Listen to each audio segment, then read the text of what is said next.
कल पीएम मोदी एक बार फिर से उत्तराखंड आ रहे हैं और पीएम मोदी ऋषिकेश में मेगा रैली करेंगे। आईडीपीएल मैदान में प्रधानमंत्री की चुनावी जनसभा होगी जिसे वो संबोधित भी करेंगे। इसके साथ आपको बता दें, पीएम की रैली गढ़वाल और हरिद्वार लोकसभा के लिए महत्वपूर्ण मानी जा रही है। वहीं पीएम की रैली को लेकर बीजेपी ने भी बड़ी तैयारी की है। पीएम की रैली में हर विधानसभा से 5000 कार्यकर्ता आएंगे। वहीं पीएम के दौरे को लेकर सुरक्षा के भी पुख्ता इंतजाम किए गए हैं। चप्पे चप्पे पर सुरक्षा के इंतजाम दिखाई दे रहे हैं। चप्पे चप्पे पर पुलिस की तैनाती कर दी गई है।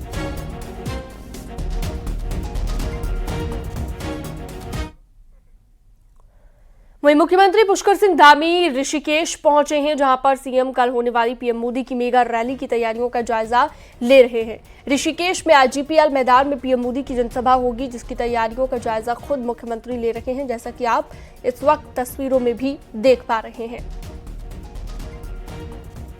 हमारे कार्यकर्ता, आम जनता सब कल मोदी जी की जनसभा में ऐतिहासिक आएंगे। बहुत बड़ी संख्या आएगी और हमेशा उत्तराखंड के लोगों का मोदी जी से लगाव है और उनके हृदय में उत्तराखंड बसता है। जानते हैं उनके हर चुनाव में, हर बार जब भी वो आह्वान करते हैं तो लोग हमेशा आगे बढ़ चल कर आते हैं। तीनों सीटों पर प्रभाव पड़ेगा, वैसे 5 सीटें पर भी पड़ेगा। 5 सीटें जीत रहे हैं एक साथ। सीएम पुष्कर सिंह धामी ताबड़तोड़ चुनाव प्रचार कर रहे हैं। मुख्यमंत्री अल्मोड़ा, नैनीताल और उधम सिंह नगर जिले के दौरे पर रहेंगे। सीएम धामी सोमेश्वर, रामनगर, बाजपुर में जनसभा और रोड शो करेंगे और बीजेपी उम्मीदवार के लिए वोट की अपील करेंगे।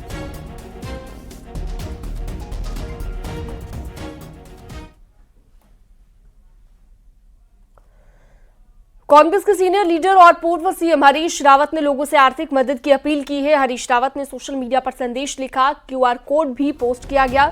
हरीश रावत ने लिखा कि कांग्रेस के बैंक खाते सीज किए गए हैं और उनके पास संसाधनों की कमी है, इसलिए हरीश रावत ने वीरेंद्र रावत के चुनाव अभियान के लिए आर्थिक मदद की अपील की है।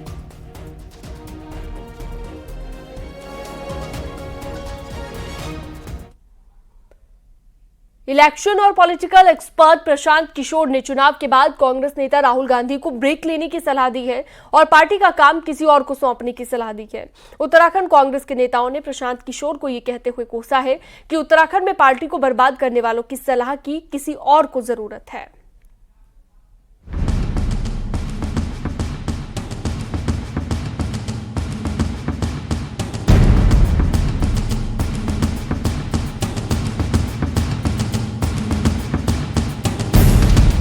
दो 2014 से लेकर 2024 तक कांग्रेस नेता राहुल गांधी करिश्मा पैदा करने में नाकाम रहे। इसीलिए जरूरी है कि राहुल गांधी काम से ब्रेक ले और किसी और को पार्टी में काम की जिम्मेदारी सौंपे। ये सलाह इलेक्शन मैनेजमेंट की प्लानिंग करने वाले प्रशांत किशोर ने हाल ही में दी है। पर राहुल गांधी के लिए प्रशांत किशोर की इस सलाह का विरोध शुरू हो गया है। कांग्रेस नेताओं का कहना है कि राहुल गांधी क्या करेंगे, क्या नहीं करेंगे, पार्टी में उनका रोल क्या होगा, ये कमेंट करने का हक प्रशांत किशोर को नहीं है। कन्याकुमारी से लेकर कश्मीर तक लोग जो है जो सर पर बैठाए बैठे हैं लोग, है ना। आपका देखिए मणिपुर से लेकर महाराष्ट्र तक। अब ऐसा कौन सा ऑब्जर्वेशन है उसके पास, ऐसा कौन सा वो है जो स्टेप डाउन करने की बात की है। लगता है कोई साजिश का शिकार हो रहे हो। अरे वो तो नेशनल लीडर और मेरे ख्याल से नेक्स्ट अगर इंडिया अलायंस बनेगा तो नेक्स्ट प्राइम मिनिस्टर होगा। कांग्रेस नेताओं को राहुल गांधी से अब भी उम्मीद नजर आती है, तो प्रशांत किशोर को उत्तराखंड के नेता पानी पीकर कोस रहे हैं। कांग्रेस के सीनियर नेता प्रीतम सिंह का कहना है कि 2017 विधानसभा चुनाव में जो हाल हुआ उसके लिए प्रशांत किशोर जिम्मेदार है, जब जीत का दावा करने के बाद सबसे बुरा रिजल्ट रहा।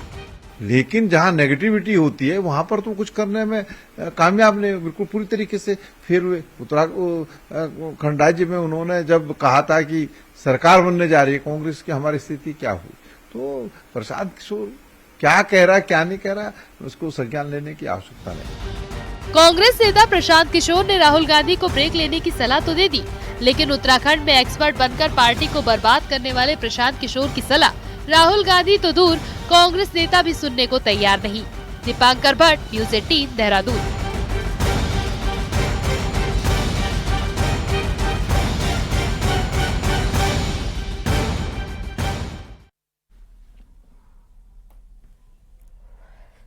चुनाव प्रचार को और धार देने के लिए कांग्रेस ने उत्तराखंड की 100 संसदीय चुनाव प्रचार समिति का गठन किया, जिसमें प्रचार समिति का चेयरमैन प्रीतम सिंह को बनाया गया है, जबकि हीरा सिंह बिष्ट को को चेयरमैन बनाया गया है। इसके साथ ही प्रदेश अध्यक्ष करण मारा, नेता प्रतिपक्ष यशपाल आर्या और वरिष्ठ कांग्रेस नेता हरीश रावत भी शामिल हैं।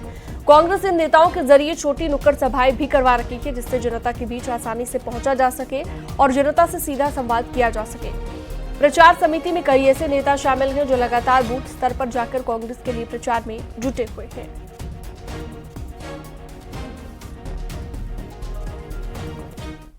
जो है और जो हमारे साथी हैं वो अपने अपने क्षेत्रों में बड़ी मुस्तैदी के साथ लगे, चाहे विधायकगण हो, चाहे पूर्व विधायक हो, चाहे नेता प्रतिपक्ष हो, चाहे प्रदेश अध्यक्ष हो, चाहे हमारे पूर्व मुख्यमंत्री हरीश रावत जी हों, मैं स्वयं। आज भी मेरा कार्यक्रम पूर्व निर्धारित है कि हम आज सहिया में जनसभा करेंगे, उसके बाद देहरादून में जो विधानसभा है उसमें कैंपेन करने का काम करेंगे। कल का भी कार्यक्रम है, लेकिन हम बैठेंगे और एक खाका तैयार करेंगे, कोशिश करेंगे कि जिन लोगों को राष्ट्रीय नेतृत्व ने दायित्व दिया है वो हर विधानसभा में जाकर के कांग्रेस के लिए काम। बीजेपी, कांग्रेस समेत दूसरी सभी पार्टियां छोटी सभाओं पर ज्यादा फोकस कर रही है। आखिर क्या वजह है जो पार्टियां बड़ी सभाओं की तुलना में छोटी जनसभा को ज्यादा तरजीह दे रही हैं? आपको दिखाते हैं।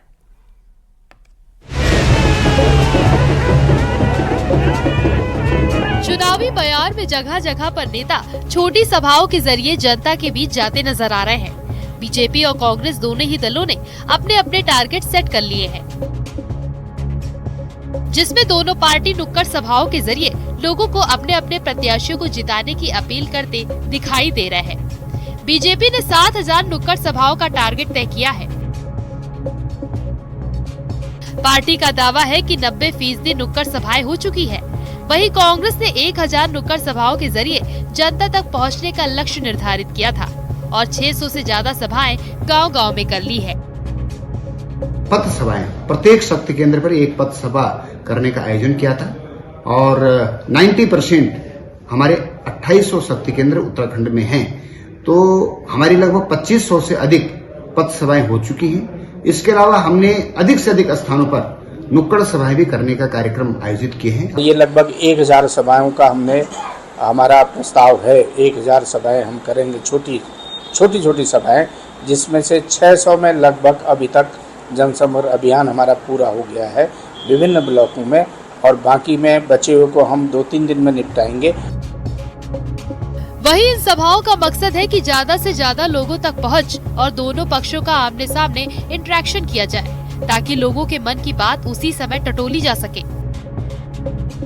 छोटी सभाओं का मतलब है कि हम बूथ तक जा रहे हैं, हम गांव तक जा रहे हैं, और जहां गांव के लोग बड़े शहरों तक नहीं आ सकते हैं, कई बार रैलियों तक भी नहीं आ पाते हैं, उन महिलाओं के पास जाकर के, उन गांवों में जाकर के हमारी महिलाएं उनसे मिलेंगी और वहां जाकर के उनके साथ बैठेंगी, चर्चा करेंगी, नुक्कड़ सभा करेंगी। सभी दलों को पता है कि बूथ और ब्लॉक लेवल पर जिसकी पकड़ मजबूत होगी, चुनाव जीतना उतना ही आसान होगा। इसीलिए गांव स्तर पर भी पुख्ता तैयारी की जा रही है। न्यूज़ 18 के लिए देहरादून से भारती सकलानी, उनियाल की रिपोर्ट।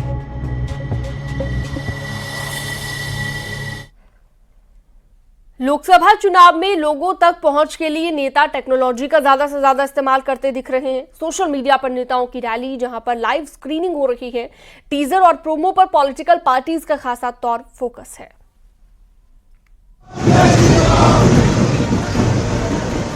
वोटिंग का समय जैसे जैसे करीब आ रहा है, पॉलिटिकल पार्टीज लोगों तक पहुंच के लिए जोर मार रही हैं। हर नेता जहां रैली, जनसभा के जरिए वोट की अपील कर रहा है, वहीं उनका भाषण ज्यादा से ज्यादा लोग सुन सके, इसके लिए टेक्नोलॉजी बेहतर विकल्प नजर आ रहा है। रैली, रोड शो की जानकारी से लेकर नेताओं के भाषण का भी लाइव टेलीकास्ट हो सके, इस पर पॉलिटिकल पार्टीज के सोशल मीडिया इंचार्ज खास तौर पर ध्यान दे रहे हैं। न सिर्फ अपने प्रोमो टीजर को मॉनिटर कर रहे हैं, बल्कि विरोधी पार्टियों के कैंडिडेट सोशल अकाउंट पर भी नजर बनाए हुए हैं। यहाँ पर भी हमारे नेता जो हमारे प्रत्याशी हैं पार्टी के, उनकी कहीं ना कहीं हम लाइव स्ट्रीमिंग करवा रहे हैं, उनके भाषणों को हम वहीं से लाइव दिखा रहे हैं, जनता के बीच में उनकी आवाज़ वहीं से उनके क्षेत्रों में हम पहुँचा रहे हैं और जल्दी से जल्दी ज़्यादा से ज़्यादा उनके विचार और पार्टी की बात, उनके कैंडिडेट्स की बात हम पहुंचाने की कोशिश करें, क्योंकि ये सोशल मीडिया एक डिजिटल प्लेटफॉर्म का ऐसा माध्यम है कि कम समय में ज़्यादा से ज़्यादा लोगों तक बहुत कम समय पे पहुंच सकता है। बीजेपी ने हर नेता को डिजिटल मीडिया के जरिए एक्टिव रहने को कहा है और बाकायदा इसकी मॉनिटरिंग दिल्ली से हो रही है। नेता कब कहाँ जा रहे हैं और क्या भाषण दे रहे, सब रिकॉर्ड रखा जा रहा है। प्रत्येक कार्यकर्ता पे नजर बनाए हुए हैं हमारे राष्ट्रीय पदाधिकारी और मोदी जी स्वयं देखते हैं।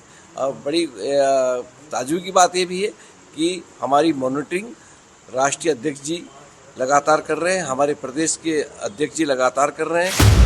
यानी साफ है, डिजिटल मीडिया के दौर में हर कोई जानता है कि लोगों तक पहुंच रखनी है तो टेक्नोलॉजी से बेहतर कोई विकल्प नहीं। इसीलिए लोकसभा चुनाव में इसका ज्यादा से ज्यादा इस्तेमाल किया जा रहा है। न्यूज़ 18 के लिए देहरादून से भारती सकलानी की रिपोर्ट। और चमोली से बड़ी खबर आ रही है, जहां पर चुनाव पर्यवेक्षक पीयूष समारिया ने लोकसभा चुनाव की तैयारियों का जायजा लिया। कल जिला मुख्यालय गोपेश्वर में निरीक्षण किया और तैयारियों की जानकारी ली। आज पीयूष समारिया जोशीमठ में पोलिंग बूथ का निरीक्षण करेंगे और लोकसभा चुनाव की तैयारियों का जायजा लेंगे।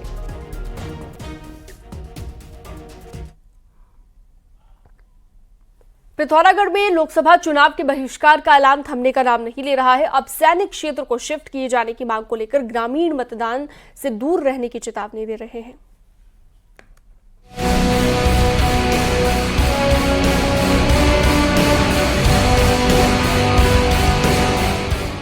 पिथौरागढ़ के खलिया टॉप और बलाती फार्म मुंसियारी के वो इलाके हैं जिन पर इस इलाके का पर्यावरण निर्भर करता है। यही नहीं, मुंसियारी तहसील मुख्यालय और उससे जुड़े गांव को पेयजल भी यहीं से मिलता है। लेकिन बलाती फार्म का अधिकांश हिस्सा सेना के हवाले किया जा चुका है, जिसका यहाँ के ग्रामीण लगातार विरोध कर रहे हैं।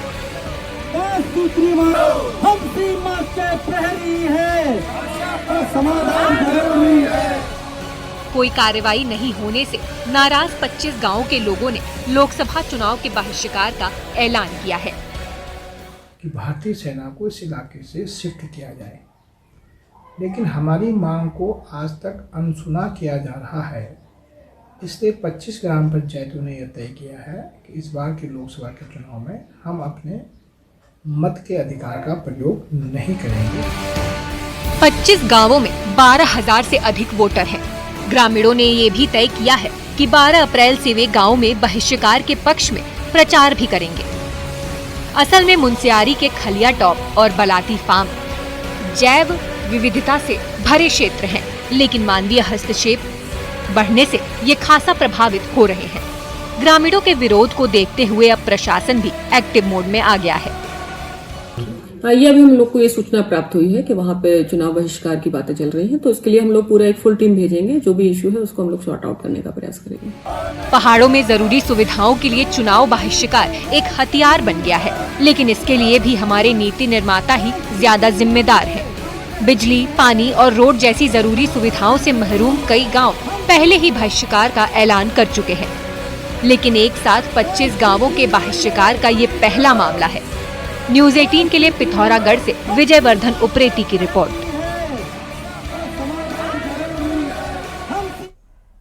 साइबर क्राइम का नाम सुनते ही जहन में भरतपुर, मथुरा, नूह, जामताड़ा, अलवर, मेवात जैसे हॉटस्पॉट याद आते हैं, लेकिन अब इस लिस्ट में उत्तराखंड की राजधानी देहरादून का नाम भी जल्द जुड़ने वाला है। एक रिपोर्ट आपको दिखाते हैं।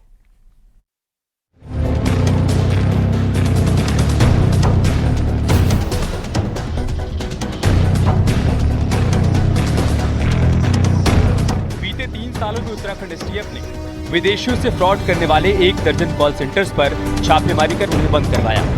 लेकिन एसटीएफ ने पहली बार एक ऐसे कॉल सेंटर का पर्दाफाश किया जो तेलंगाना, महाराष्ट्र और आंध्र प्रदेश के लोगों को ठगी का शिकार बनाता था, जिसके लिए साइबर ठगों ने इन्हीं राज्यों के लोगों को पहले तो देहरादून के कॉल सेंटर में जॉब दिलाई, जिससे स्थानीय भाषा में बात कर जनता को विश्वास में लेकर ठगी की जा सके। फिर प्रधानमंत्री मुद्रा लोन योजना के नाम पर ठगी का शिकार बनाया। ये लोग लोन के नाम पर फर्जी कागजात भेजकर पीड़ित को झांसे में लेते थे, फिर अलग अलग चार्ज के नाम पर लाखों रुपए लूट लिया करते थे। और उसी क्रम में 2 अभियुक्तों को गिरफ्तार किया गया है, जो कि थाना प्रेमनगर क्षेत्र से एक बड़ा साइबर क्राइम का सिंडिकेट संचालित कर रहे थे, जिसके द्वारा आंध्र प्रदेश और तेलंगाना में विक्टिम्स को प्रधानमंत्री मुद्रा योजना के नाम पर लोन दिलाने के नाम पर लाखों रुपए की धोखाधड़ी की गई है। ठगी की जानकारी एसटीएफ को केंद्र सरकार द्वारा तैयार किए गए 14C पोर्टल से मिली। इस पोर्टल में देश के सभी छोटे बड़े साइबर अपराधों को रजिस्टर किया जाता है और बीते काफी समय से तेलंगाना, महाराष्ट्र और आंध्र प्रदेश से ठगी की सूचना इस पोर्टल पर आ रही थी, जिसका केंद्र उत्तराखंड का देहरादून बताया जा रहा था। जिस पर जांच करते हुए एसटीएफ ने साइबर गिरोह का पर्दाफाश किया, जिसमें 2 आरोपी राहुल चौधरी और सिद्धांत को गिरफ्तार किया गया। मुख्य सरगना दीपक राज शर्मा और कॉल सेंटर में काम करने वाले अन्य कर्मचारी फिलहाल फरार हैं, जिनकी तलाश की जा रही है। तो कुछ लोग इन्होंने फर्जी सिम कार्ड और फर्जी बैंक अकाउंट्स के लिए एम्प्लॉय किए हुए थे। कुछ लोग थे जो कि विक्टिम्स को कॉल करते थे और उनको ल्योर करते थे जो लोन योजना के नाम पर इसमें पैसा डालने के लिए, और कुछ लोग थे जो कि अलग अलग एटीएम से पैसा विड्रॉ करने का काम करते थे। तो इसमें से 2 लोगों को गिरफ्तार किया गया है और बाकी जो भी इनके गैंग के मेंबर्स थे उन लोगों पर आगे कार्रवाई की। साइबर गिरोह हर दिन ठगी को अंजाम देकर लाखों की कमाई कर रहा था। एसटीएफ को कई फर्जी मोबाइल, सिम और फर्जी बैंक खाते मिले हैं। अब मुख्य सरगना की तलाश की जा रही है। वहीं एसटीएफ अन्य कॉल सेंटर्स पर भी नजर जमाए हुए है कि कहीं कोई कॉल सेंटर की आड़ में ठगी की घटना को अंजाम तो नहीं दे रहा है। न्यूज़ 18 के लिए देहरादून से सत्येंद्र बर्थवाल की रिपोर्ट।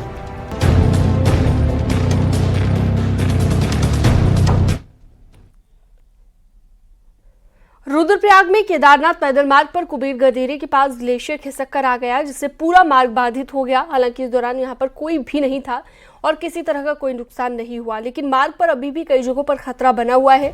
मार्ग से बर्फ हटाने का काम डीडीएमए द्वारा किया जा रहा है।